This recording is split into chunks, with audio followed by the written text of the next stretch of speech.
This is USVI News, your Virgin Islands connection. Hi, everyone. Thanks for joining us for USVI News. I'm Emily Matson. We begin with the latest on a missing elderly man in St. Croix who's been missing now for a week. Today, family members and VIPD continue their pleas to the public for help in finding him, and they've upped the reward for any information which might help the investigation. 80-year-old Michael Emanuel has been missing since last Friday morning when he walked away from his home in Canebrake Apartments. Emanuel suffers from Alzheimer's disease, according to police and family. Today, Emanuel's daughter joined VIPD during a news conference to put out a very emotional public plea for help. Investigators, search crews, and family members and friends have been desperately trying to locate him for a week now. Investigators are now offering a $3,200 reward for any information leading to his whereabouts. My love and appreciation goes to everyone who is involved in the search of my dad. It is heartbreaking, but I have to be strong because I have my faith in the Lord, which he said, ask and you shall receive, seek and you shall find, knock and the door will be open. And I have been doing this, and I know we are going to be victorious in finding my dad. I trust in the Lord.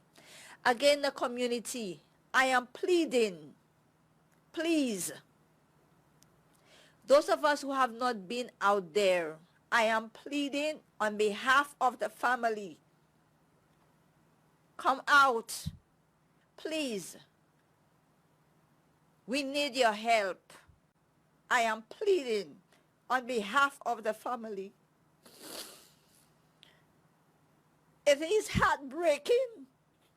It is tiring, but I am standing firm because God is giving me the strength and support I need to move forward. I am pleading, I am begging. If anyone has seen the whereabouts of my dad, please call the police. If you do see Mr. Emanuel, please give us a call right away. Stay on your cell phones, try to keep eyes on him, give us a phone call. We do have our officers who are currently out there looking for him. We have members from our Special Operations team, also officers from our Criminal Investigations Bureau. They're also out there looking. So if you do see him, keep eyes on him. Try to keep a strong line of communication with 911, and I guarantee you're going to have officers out there as soon as possible so that we could bring Mr. Emanuel back home to his family and loved ones. And another group search occurred Friday afternoon beginning at 4. Now, anyone with information on the whereabouts of Michael Emanuel is urged to call 911, the Wilbur Francis Command at 340-778-2211 or the crime tip line 340-778-4950, or just call again 911. Police say if you do think you may have spotted him, just keep your eye on him as you call police and wait for them to respond. Now to the latest on positive cases of COVID-19 in the territory. We're seeing just a bit of a spike in cases. There are currently 110 active cases. St. Croix is seeing the most, with 59 people currently testing positive, 48 in St. Thomas, and still 3 in St. John. And a reminder, the VI is hosting mass vaccination clinics next week, as we've been reporting. We've now moved into phase 2 of the USVI phased vaccination plan, meaning seniors 65 and older, as well as any remaining essential government workers are now eligible to get a vaccine. That's going to change to the general public starting next week. We've learned FEMA is supporting the territory's establishment of the community vaccination centers. The vaccination centers will be led by the territory and supported by the federal government on March 4th. You have to have made an appointment for Monday's vaccination clinics. Well, the U.S. could have a new vaccine on the market by the end of this week, and you might even get a shot within the next 7 to 10 days. The Johnson & Johnson candidate could be granted emergency use authorization this coming weekend. Local experts say if that happens, it's a big step in the right direction. The Johnson & Johnson vaccine only requires 1 dose and can be stored in a regular refrigerator. And experts say do not be leery about the published 66% effectiveness rate as opposed to Pfizer's and Moderna's 95% efficacy.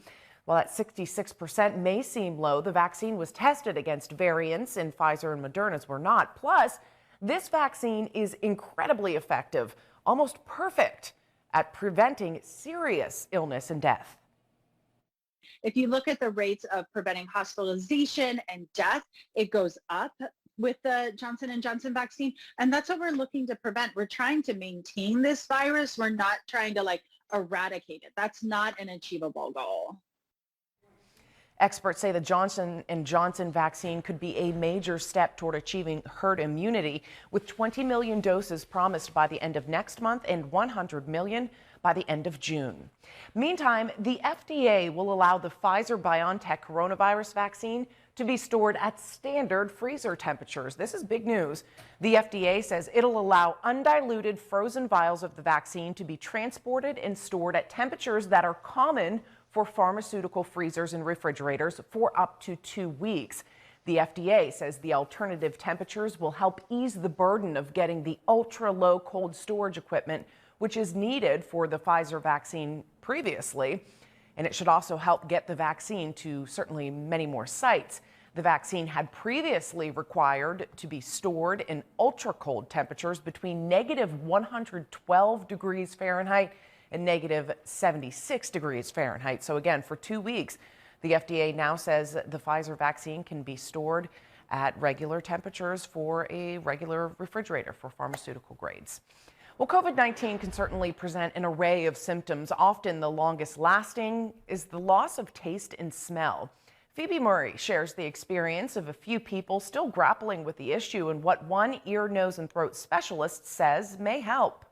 Perhaps the most distinguishing characteristic of COVID-19 is the loss or distortion in ability to smell and taste. And I was drinking my tea and all of a sudden I was like, I can't smell this and I cannot taste this. After having my shower, went to put my mist on and it didn't have much smell. I couldn't smell anything and I go, oh. Now it's here for me too. A study published in January by the Journal of Internal Medicine revealed olfactory dysfunction was most common in mild cases of COVID-19, affecting 85% of patients. Pat Thompson tested positive with COVID-19 September 28th. Since then, she notes only a handful of times having her sense of smell or taste back. Maybe it's coming. I don't know. The taste is probably missed the most. Megan Rex says she contracted COVID-19 in October. She has her taste back, but only to a degree. Particularly like pork and beef. It doesn't taste bad, but it smells strange to me. Almost like it's burnt or sour. Developing an aversion to some smells. I can pour bleach in with the laundry and I cannot smell it at all. Ear, nose, and throat specialist Dr. Matthew Brooks says smell therapies are the best way to retrain the senses. With the understanding and knowledge, you have to think about what you're smelling because a lot of times it won't be the same. And you have to retrain your nerve and your brain to kind of reconnect that to your memory of what it used to smell like. In St. Thomas, a local favorite for delicious food and coffee bar beverages has officially reopened for business. Barefoot Buddha is back and has lots to offer in addition to the menu. Honestly, it's a dream of mine. I'm not sure if most people know, but I started working at Barefoot Buddha 3 weeks after it opened. So I have been here about 13 years. So it's basically been my dream to do this. So reopening and seeing all the people come back in this week has just been filling my heart. The biggest change is going to be the decor inside. We've kind of changed how the flow is. The menu is changed for sure. We are keeping some of the yummy stuff, but we are making some decisions to be more health conscious. We are giving up on processed meats and using a microwave and canned beans. So we're really just trying to give the most healthiest option to our community. We, as everyone knows, there used to be a boutique in here and now it is a local market is what we're kind of calling it. Everything from hot sauces to soaps, oils. Also, we are carrying things that are more earth conscious as well. We have the stainless steel plateware, to-go bags that you can take grocery shopping that are all recyclable, jewelry, artwork, it's all over the walls. So, you know, we're welcoming all locals to bring in, you know, the things that they're creating. One of my favorite places in St. Thomas, and it's wonderful to see a local business supporting local businesses and entrepreneurs. Good stuff there.